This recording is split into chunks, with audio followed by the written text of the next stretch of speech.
أعوذ بالله من الشيطان الرجيم. بسم الله الرحمن الرحيم. ويرى الذين أوتوا العلم الذي أنزل إليك من ربك هو الحق ويهدي إلى صراط العزيز الحميد. سورة السبا 6 نمبر آیت. په دې آیات کې نقلی دلیل ذکر کیږي کوم چې نور کتابونو نه نور پیغمبرانو نه نقل کیږي په دې مسله باندې چې قرآن حق دی او په دې کې هیڅ شک نشته. دا دلیل نقلی د هغه خلکو په مقابل کې د چې کوم قرآني آیاتونه باطل ثابتولو کې لګیا دي کوشش کوي. د هغې په مقابل کې جواب کیږي د نقلی دلایل سره چې کوم کسان اهل علم دي او علم لري آسماني کتابونو علم حاصل کړی د مخکې هغوی هم د دې خبر اقرار کړی دی او دا ګڼي او دا مني چې قرآن حق دی. الله تعالی وایي ویرى الذین او ییني هغه کسان یعنی یقیني هغه کسان اوتوا العلم چې ورکړل شوی دی علم د آسماني کتابونو علم ورسره دی الذي انزل اليك من ربك چې هغه څه چې نازلېږي تاسو ای پیغمبره طرفستانه هو الحق دا حق دی. کوم څه چې د اسمانه نازلېږي د قرآن په شکل کې دا حق دی. دا اهل کتاب داسې یقیني او داسې ییني او داسې معلوموي اهل علم حضرات. ویهدي او دا قرآن ښایي لاره دا ښودنه کوي الى صراط العزیز الحمید لارې د غالب او ستایلی شوي ذات. قرآن داسې لار ته ښایي چې بلکل الله تعالی ته دې رسوي الله تعالی ته دې نږدې کوي. نو اهل علم په دې خبره باندې قایل دي او په دې باندې ثبوت نشته. عبدالله ابن سلام لوی عالم د تورات حافظ د اقرار کړی و د منلی و. د عیسایانو لوی عالم د حبشي بادشاه اصحامه عقیده منلی و او دا شان نور حق پرست خلک چې کوم هغه ټول د تصدیق کړی و. ځینې پکې داسې و چې بډاګه به اقرار نه کوي خپلو کې به خبره کوله چې یاره دا قرآن صحیح دی او دې باره کې ګډې وډې مه وایي. خو موږ ځکه نه منو چې زموږ خلکو ته نه ده نازل شوی بل چا ته نازل شوی دی نو هسې د بل چا عزت پې برابرېږي زموږ پې نه برابرېږي په دې وجه یې نشو منلی. نو اهل کتابو دا اقرارونه بیا کړي دي تصدیق شوی دی. وقال الذين كفروا او وايي هغه کسان چې کافران دي هل ندلكم آیا من خبر کو تاسو لرا على رجل ندس سړینا ينبئكم چې خبري تاسو په دې خبره اذا مزقتم چې کله تاسو رزه شي كل ممزق په پورا رزه کېدو سره انکم یقینا تاسو به لفي خلق جديد خامخا په یو پیدایش نوی سره شي دوباره به ژوندي شي. دا به دې خپلو کې چې کله محفل جوړ کړو مذاق پې کوو اگر چې دوی نبي علیه السلام صحیح پېژاندو لیکن بیا به هم دې ته رجل وایه چې ناشنا سړی دی نور احوال یې راته نه دي معلوم خو داسې سړی دی چې بس خلکو ته داسې وایي چې سړی کله مړ شي او ریزه شي بیا ژوندی کېږي. دا به ټوکې کولې مذاق پې کوو د نبي علیه السلام د دې وینا مطابق چې قیامت کې به خلک دوباره ژوندي کېږي د دې خبرې متعلق. نو دا زجر دی هغه خلکو دپاره چې کوم د قیامت منکرین دي او د نبی علیه السلام وینا هغې پورې مسخري او مذاق کوونکي خلک دي. نو الله تعالی وایي چې کوم کسان دا خبرې کولې نو دا کافران دي او کافرانو نه څوک ګیله نه کوي. نو ځکه په اول سر کې وایي چې وقال الذین کفروا ویل به هغه کسانو چې کافران دي دا وینا د کافرانو ده که د مخکې نو مسلمان هم خو چې دا وینا یې کړې ده نو دې سره دا کافر شوی دی ځکه د قیامت منکر یقیني کافر او د پیغمبر په وینا کې شک کوونکی یقیني کافر. نو دوی به داسې خبره کوله او بیا به یې ویل افترى علی الله کذبا آیا دروغ جوړ کړي دي په الله تعالی باندې ام به جنتون که بده باندې لیونتوب دی. جنتون پیریانو ته ویل کېږي د پیریانو د وجه نه لیونتوب چې دماغ کار نه کوي. نو دوی مطلب دا و چې خبره خو رښتیا نه ده خبره خو دروغ ده خو اوس په دې نه پوهېږو چې دا دروغ قصدن وایي هسې وایي که نه ده لیونی شوی ده په لیونتوب کې وایي غیر اختیاري وایي دا د کافرانو دعوه وه. نو الله تعالی جواب کوي چې خبره داسې نه ده بل الذین لا یؤمنون بالآخرة بالعذاب والضلال البعید بلکې هغه کسان چې هغوی ایمان نه لري په آخرت باندې د آخرت نه منکر دي دیو په عذاب دیو په عذاب کې والضلال البعید او دی په ګمراهۍ لري کې دي. لري ګمراهي دا چې د حق نه ډېر زیات لري وتلي دي اوس واپس یې حق ته رانږدې کول دا د انسان د وس خبره نه ډېر لرې تلي دي. نو خلاصې دا شوله چې په ده باندې نه پیریان شته نه پکې دروغ شته خبر همدغه شان د قیامت حق دی ثابت دی راضي به لیکن کم خلک چې بل لري ګمراهۍ کې پراته دي د الله په عذاب کې پراته دي بس هغوی دغه شان خبرې کوي خو دې خبرو له څه اعتبار نشته د کافرانو خبرې دي دا د ګمراه خلکو خبرې دي هغه خلکو خبرې دي چې کوم د الله تعالی په قهر او په غضب باندې اخته دي لهذا دوی ته خاص قسم توجه ورکول نه دي پکار افلم يروا آیا دوی نه ګوري دا دلیل دا تفسیری دلیل دی په دې خبره باندې چې کافران چې کوم دا خبره ناشنا ګڼي چې یاره انسان کله خاورې شي به ژوندی کېدی نه شي زموږ عقل یې نه مني طبیعت یې نه مني او دا بالکل ناشنا خبره ده نو دلیل هغې دپاره ذکر کېږي چې هېڅ ناشنا نه ده افلم یروا آیا دوی نه ګوري الی ما هغه څه ده بین ایدیهم چې مخکې د دوی نه دي وما خلفهم هغه چې وروسته د دوی نه دي من السماء والارض چې اسمان او ځمکه دي مخکې وروسته اسمان او ځمکه دي برکوز مخکې وروسته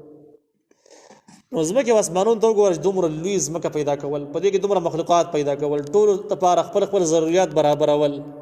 پر ځمکه کې دومره صلاحیتونه ایښودل چې د تمام ژوندي سرو ضرورتونه دې پوره کېږي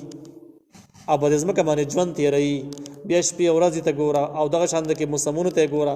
بر اسمان دومره لوی اسمان ته ګوره د دې کلکوالي ته ګوره دومره زمانه تېرېدلو باوجود پکې هېڅ قسم عیب نه را پیدا کېدو ته ګوره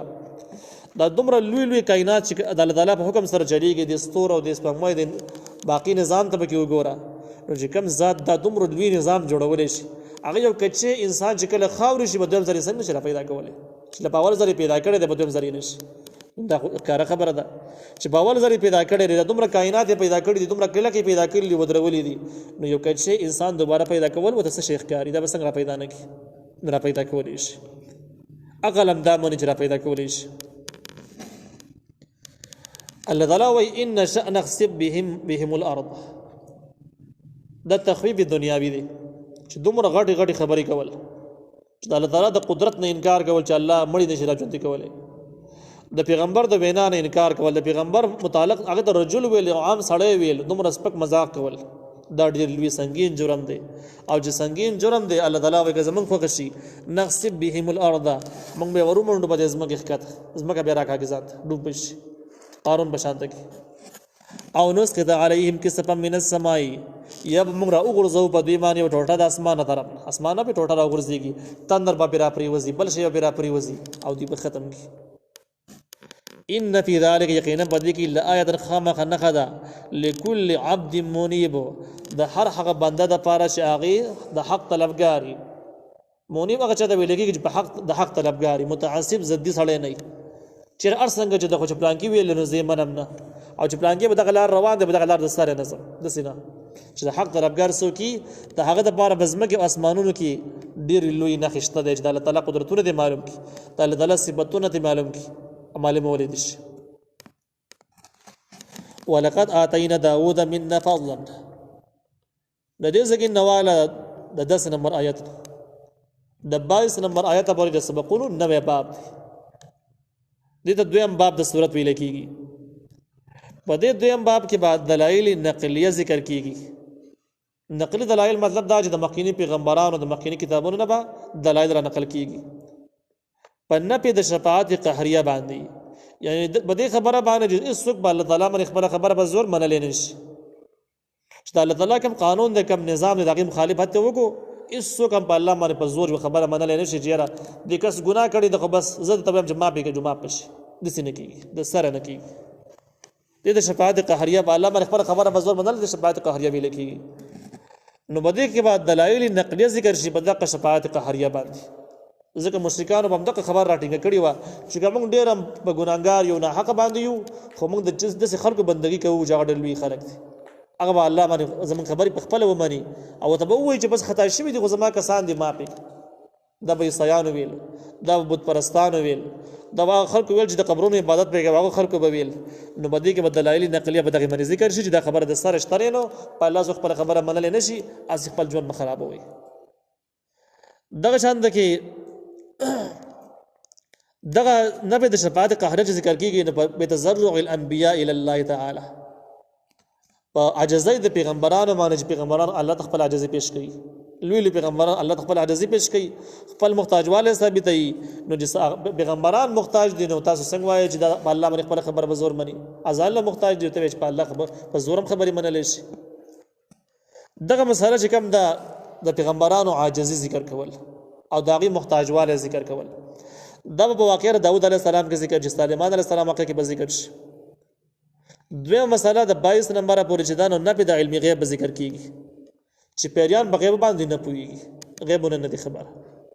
او د هغه خلکو اصلاح به وشي چې کوم خلک په ما باندې پیریان دي او زه د غیبونه خبرېږم، دا هر څه ماته پته لګي او خلک زه د هغې نه معلومات کوي چې یاره زما په قسمت کې څه شی پروت دی او څومره مالداره کېږم او څومره به مې بچي او څنګه چل به کېږي او دې سره پیریان دي معلومات ورکولی شي. نو د غیب باندې هېڅوک هم خبر نه دی، نه پیریان خبر دي نه بل څوک خبر دی. دغه نفي د علم غیب د پیریانو نه به 14 پر روانو سبقونو کې به راشي، 14 نمبر آیت کې تقریبا راشي. دریم نمبر غټه سبق به کې دا دی چې په 22 نمبره پورې تخفیف دنیاوي دی. هغه خلکو دپاره چې کوم د دین نه باغیان دي، منکرین دي، نو هغې دپاره به دنیاوي یره ذکر کېږي په واقعه د سبا باندې چې په سبا خلکو باندې څه چل شوی اولي شوی. او څلورم نمبر غټ مسله به دی کې عداوت د شیطان ذکر کېږي چې شیطان د انسانانو دشمن دی. دغه مسله به 20-21 نمبر آیت کې به ذکر شي چې د انسان غټ دشمن شیطان دی، د شیطان په لاره باندې تګ د سره په کار نه دی. نو بده کې اولنې واقعه د داود علیه السلام ده. الله تعالی وایي ولقد آتینا داود، یقینا موږ ورکړی و داود علیه السلام ته منا فضلا د خپل طرف نه مهرباني، خپل طرف نه به موږ مهرباني کړې وه. یا جبال ای غرونو اوبي بما هو الطیره، تسبیحات بیانوي د دې پیغمبر داود علیه السلام سره. والطیره امول تابع کړي او مرغان هم تابع. والنا له الحديد، منګ نرمه کړي و د هغه دپاره وسپنه. دا اصل کې د مشرکانو یو اعتراض په توحید باندې چې تاسو وایئ چې مخلوق هېڅ نشي کولی، ټول هر څه الله تعالی کوي. نو داود علیه السلام ته وګوره چې غرونه اوس اکبر تسبیحات ویل، چې داود علیه السلام به تسبیحات ویل، غرونه به ورسره لګیا وو، څومره لوی لوی څیزونه دي، طاقتور څیزونه دي، دا به ورسره لګیا وو، مرغان به ورسره لګیا وو. دغه شان دی چې داود علیه السلام په لاس کې وسپنه راواغسته، هغه وسپنه به داسې نرمه شوه چې د به د کوم شی جوړاونه به جوړېدو د خاټې په شان کې. او چې کله به داسې جوړ کړو کې به ښودو بېرته به کلکه وسپنه وه. په دې طریقه باندې به د کړۍ جوړولې او دا کړونه به زغرې جوړولې، دا جنګي کمیسونه به جوړول د وسپنې ده، نور ډالونه به جوړول. ځکه دا په جهاد کې داود علیه السلام ډېر زیات تاریخي جهادونه یې کړي دي او د جهاد ډېر شوقي سړی تېر شوی دی او په جهاد باندې ډېر کلک عمل کړی دی. نو په دې لار کې به دغه وسپنې نه ډېر زیات کار اخیستو، وسپنه به راواغسته په لاس کې، هر شی به چې ده تیاراوه به تیارېده. نو د مشرکانو اعتراض دا و چې ګوره که دا مخلوقات څه نشي کولی، نو داود علیه السلام ته د غرونه ولې لګیا وو؟ غرونه حالانکه خبرې نشي کولی، عام انسانانو څه خبرې نه کوي، خو داود علیه السلام سره به لګیا وو. مرغانو بې خبرې اورېدې، تابع وو، هر څه به یې ورله کول. د هدهد مشهوره واقعه به راشي، وسپنه ورله نرمېدله. نو مشرکانو به ویل چې دې نه پته لګي چې د انسانانو کې هم غټ زور شته او غټ اثر پکې شته. دې ذکر کې په اول سر کې جواب وشو چې ولقد آتینا داود منا فضلا، یقینا موږ ورکړی و داود علیه السلام ته خپل طرف نه فضل. یعنې دا د داود علیه السلام خپل زور نه و، دا معجزه و الله ما ورکړې وه. نو چې معجزه و الله ورکړې و، داود علیه السلام پکې اختیار د سره ونه، دغه پکې څه کار د سره ونه، نو دا اصل کې د الله تعالی قدرت شو، د پیغمبر قدرت نه شو، بلکې د الله تعالی خپل طرف نه په هغه باندې احسان کړی چې پیغمبري ورکړله او د پیغمبري ثابتولو لپاره یې بله معجزې هم ورکړلې.